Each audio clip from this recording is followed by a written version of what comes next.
Hey, good afternoon. So hopefully this answers your questions. I'll start with the important things for someone who's at this point in their OCS career. So you asked about the gold braid that goes in the pants.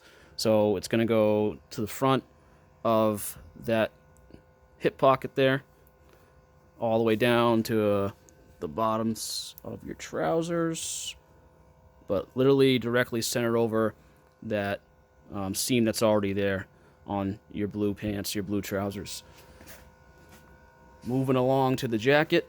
With the jacket, you have to ask yourself, there's two different ways you can go about it. All right, you can get a whole new jacket, which is what I wanted to do, but I got a weird size, so I couldn't find a new jacket in a timely manner, so I just took my old uniform, my old jacket, and had it converted to an officer one.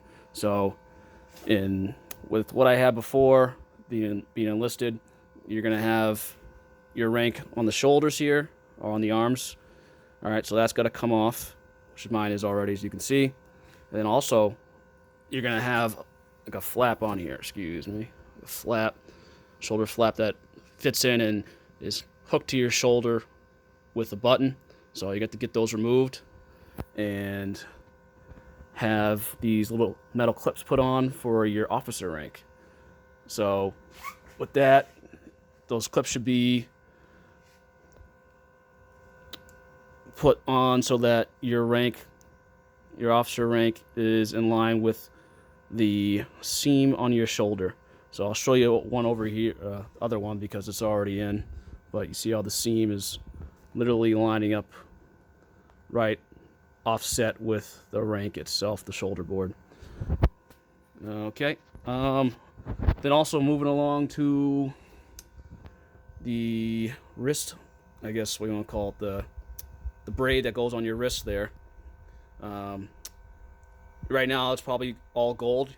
Probably want to keep that there just for now because more than likely you don't know your branch, but when you do know your branch, you have to get the right one, the right braid sleeve for your wrist, and you gotta get the right color. So with mine, it's light blue because of infantry.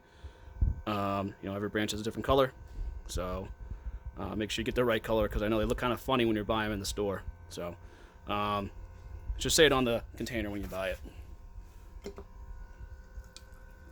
Moving along to the lapels here, you're gonna want to put your branch insignia on both lapels here, there and there, along with the US, and that's going to be, both those are going to be centered on this little notch here. So it's going to be, the US is going to be 5/8 inches off of the notch, and your branch insignia is going to be 5/8 inches below the notch. So I'm putting these together for a while, so I invested in a ruler here, which actually has the little measurements on there, so you can actually get up on your lapel and have it almost exact, as steady as a human hand can be. All right, so it's 5/8 inches above the notch for the US and 5/8 inches below the notch for your branch insignia. Moving along to the wearer's left, you're gonna have your ribbons. You want to make sure those are in the right order of precedence. You can go to like easyrackbuilder.com or rackbuilder.com and literally put in the ribbons that you have, and it should spit you out a picture of how they should look. But in general, the most important ribbons are going to be to the top of the rack, and the least important ribbon is going to be to the wearer's bottom left. All right, so that's the right, or the wearer's left side, and then to the other side of the uniform, the wearer's right side, you have your unit awards. You probably don't have those now because you don't know what unit you're going to be in, so don't worry about that yet. But when you do get there, these are going to have to be 1/8 of an inch above the top flap of this pocket here, centered on this buttonhole here. For me, it's easy because I got a last name with 5 letters in it, so I just center everything off the I in my last name. This pin here is your regimental crest. So every unit has a different regimental crest. That's going to be 1/4 inch above those unit awards. Again, if you don't have unit awards, it's going to be a 1/4 of an inch above this top flap of the pocket. Moving down on the pocket itself, you have, this is called the Combat Service Identification Badge. So if you're deployed, you have one of these. It's got to be centered on the pocket. So it's easy to use pretty much the bottom flap of that pocket to the bottom of the pocket. And let's see here, moving along from the jacket. I think that covers most of the jacket. When you do go to commission, you're gonna have to get a service cover.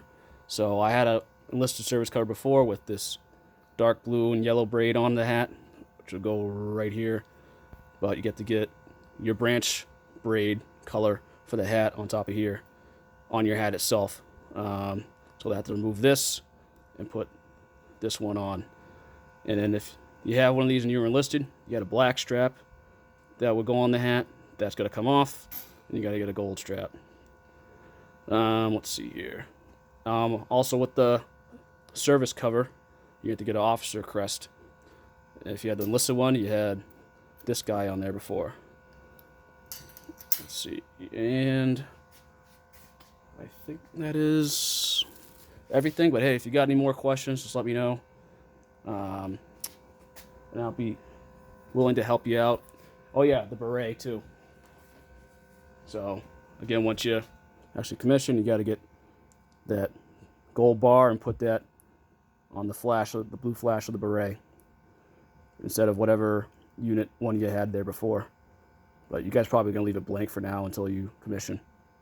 But like I said, any questions, let me know. Here to help.